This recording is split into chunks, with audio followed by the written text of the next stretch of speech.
தூத்துக்குடி அனல் மின் நிலையத்தில் ஒப்பந்த ஊழியர்கள் வேலைநிறுத்த போராட்டத்தில் ஈடுபட்டு வருகின்றனர். இது தொடர்பான கூடுதல் தகவல்களை எமது செய்தியாளர் ஷேக் மதார் வழங்க கேட்போம். ஷேக் மதார், வணக்கம். போராட்டத்திற்கான காரணம் என்ன? முழு விவரங்கள்.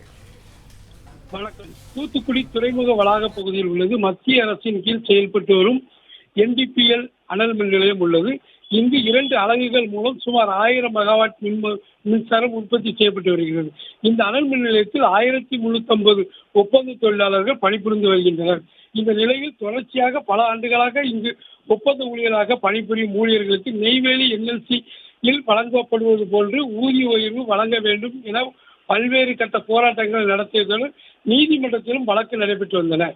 இதைத் தொடர்ந்து கடந்த மார்ச் மாதம் 3ஆம் தேதி சென்னை உயர்நீதிமன்றம் தூத்துக்குடி NDPL அனல் மின் நிலையத்தில் பணிபுரியும் ஒப்பந்த ஊழியர்களுக்கு நெய்வேலி NLC அனல் மின் நிலையத்தில் பணிபுரியும் ஒப்பந்த ஊழியர்களுக்கு வழங்குவது போன்று ஊதிய உயர்வு வழங்கப்பட வேண்டும் என உத்தரவிட்டது. இதை அடுத்து தமிழ்நாடு மின் ஊழியர் மத்திய கூட்டமைப்பு உள்ளிட்ட சங்கங்களில் NLC மற்றும் NDPL நிர்வாகத்துடன் தொடர்ந்து பேச்சுவார்த்தை நடைபெற்றது.